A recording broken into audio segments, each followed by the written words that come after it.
वरदाय सुरप्रियाय लंबोदराय सकलाय जगत पिताय नागाननाय स्तुति यज्ञ विभूषुताय गौरी सुताय गणनाथ नमो नमस्ते। पहला गणपति महाराजना चरणों में वंदन करूं અને ગણપતિ મહારાજ દરેકને સિદ્ધિ બુદ્ધિ લાભ શુભ બધાનું કલ્યાણ કરે।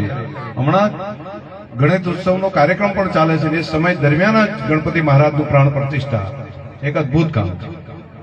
રામદેવજી મહારાજ પ્રત્યેની પણ શ્રદ્ધા અને ભક્તિ અને ભાવ એ સમગ્ર પંથકની અંદર આપણે વર્ષોથી સત્કાર્ય કરે એનું પૂજન કરીએ છીએ।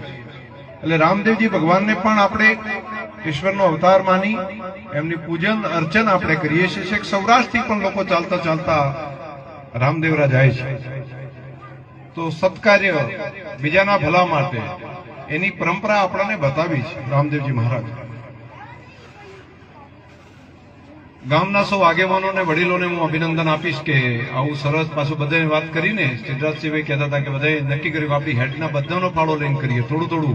એટલે ભગવાનનું કામ છે ને આવું હોય, દરેકનું નાનું તો નાનું એનું સમર્થન હોય, નાનામાં નાનું પણ એક એમનું યોગદાન હોય।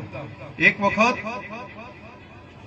એક દેશની અંદર ભગવાન બુદ્ધની પ્રતિમા બનાવતા હતા અને ભગવાન બુદ્ધની પ્રતિમા બનાવવાની અંદર બધાએ ઘણું બધું દાન આપ્યું। રાજા મહારાજાઓએ દાન આપ્યું, શેઠો હતા એમણે શ્રીમંતોએ દાન આપ્યું, પણ એની મૂર્તિ માટેનો જે ભગવાનનો નિખાર છે નહોતો આવતો। એટલે એમના જે ભિક્ષુકો હતા એમણે જઈને કીધું કે કેમ આવું થાય છે? તો પછી એમના ગુરુએ એમને કહ્યું કે કોઈનું પ્રેમથી આપેલું દાન એનો અસ્વીકાર કરવામાં આવ્યો છે? તો નહીં, અમે તો કીધું હતું કે ભગવાનની મૂર્તિ બનાવે છે, તમારે જે આપવું તો કોઈ ઘરેણા આપ્યા, કોઈ સોના આપ્યું, કોઈ ચાંદી આપ્યું, એ બધું ત્યાં આગળ અમે મૂક્યું છે અંદર। તો કે ભગવાનની મૂર્તિ આપણે ઘાટ ઘડીએ છીએ, પરંતુ એની મૂર્તિ છે એનો નિખાર નથી આવતો, કઈક ખામી રહી ગઈ છે। તો ત્યાંથી એક જણે વાત કરી કે હા, એક જણ આવ્યો તો બહુ ગરીબ હતો અને એને કીધું હતું કે મારી પાસે એક આનાથી નાનો પૈસો હોય છે ને એ છે, મારો આ લ્યો। એટલે મેં કીધું તું કે આ તો લોખંડનો પૈસો છે, આની તો કોઈ કિંમત આવે નહીં, એટલે તું તારા પાસે રાખ। એ ટાઈમે કીધું જાઓ એને જઈ અને લઈ આવો, લઈને વળી પાછું એને ગાળી નાખો આ સોના ચાંદીના દાગીના ભેગું, તો ભગવાનની મૂર્તિનો અંદરથી નિખાર આવશે। તો એક નાનકડો પૈસો લાવી અને એની અંદર મૂક્યો અને ફરી એને બીબામાં ઢાળ્યું, તો હસતો ચહેરો ભગવાનનો થયો અને મૂર્તિની અંદર ચેતનતા આવી। નાનામાં નાના વ્યક્તિનો પણ એક એક પૈસો પણ એક એક રૂપિયો પણ એટલો જ અગત્યનો હોય છે કેમ એ ભાવ સાથે આપે છે। અને ભગવાનની જે પ્રાણ પ્રતિષ્ઠા થતી હોય તો નાના તો નાનું, એમ થોડું તો થોડું, પણ એ આપણું યોગદાન હોય, દરેકનું યોગદાન હોય તો એમાં રામ રાજી થાય, એમાં ભગવાન રાજી થાય। અને એટલા માટે જ આપણા મંદિર છે સૌના મંદિર હોય છે। મંદિર આસ્થાનું કેન્દ્ર બનતું હોય છે, મંદિર એ શ્રદ્ધાનું કેન્દ્ર બનતું હોય છે। એટલે મંદિરોની અંદર જાય ત્યારે બધા એક બનતા હોય છે, કોઈ ઊંચો નહીં, કોઈ નીચો નહીં, કોઈ પૈસાદાર નહીં, કોઈ ગરીબ નહીં, બધા એક સમાન હોય છે। અને એટલા માટે હાથની લક્ષ્મી કરમૂલે સરસ્વતી ગોવિંદમ, એટલે મધ્ય ભાગમાં ભગવાન વસે છે। તો ભગવાન ક્યાં છે? હાથના વચ્ચે।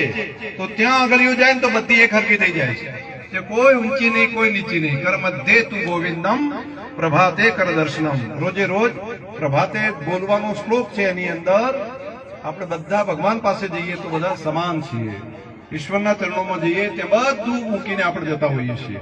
તો અહીંયા પણ આ સરસ મજાનું ભગવાનનું મંદિરની અંદર તમામે તમામ જ્ઞાતિ સમાજ બધા ભેગા મળીને બધું છોડીને ભગવાનના ચરણોની અંદર આપણે બધા એક છીએ એ ભાવ સાથે આ સરસ મજાનો કાર્યક્રમ કર્યો। તમને બધાને હૃદયથી ખૂબ શુભકામનાઓ પાઠવું છું।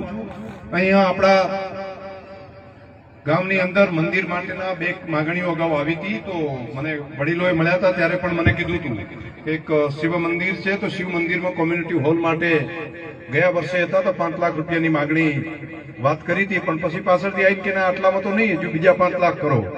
તો ગયા વખતે 5 લાખ આપ્યા હતા અને આ વર્ષે પણ 5 લાખ રૂપિયા નવા મંજૂર કર્યા છે, 10 લાખ રૂપિયા શિવ મંદિર માટેની વ્યવસ્થા કરી છે।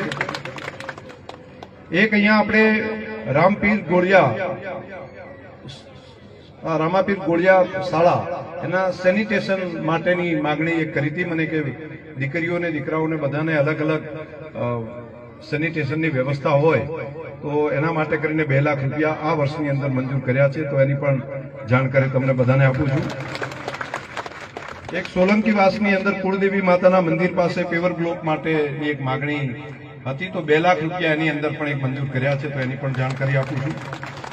એટલે છેલ્લા 2 વર્ષના સમયગાળામાં ધારાસભ્ય તરીકે હું આવ્યા પછી અહીંયા ગામમાં આ પ્રમાણેના 10 લાખ રૂપિયા મંદિરમાં, 2 લાખ અહીંયા મંદિરમાં સેનિટેશન, 2 લાખ રૂપિયા કુળદેવી માતાના ત્યાં પેવર બ્લોકના, એમ કરીને ટોટલ 14 લાખ રૂપિયા આ 2 વર્ષના સમયગાળામાં અહીંયા ગામ માટે આપ્યા છે. અને આજે હું ફરી આવ્યો છું તો બીજા નવા 5 લાખ રૂપિયા તમારે શું કામ કરવું એ તમે નક્કી કરજો બધા ભેગા મળીને. તો 5 લાખ રૂપિયાની બીજી જાહેરાત એક આજે કરું છું.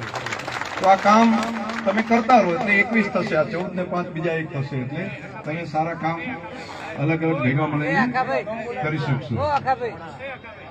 બીજું એક તમે અહીંયા રસ્તાની માગણી કરી છે. રામાપીર કી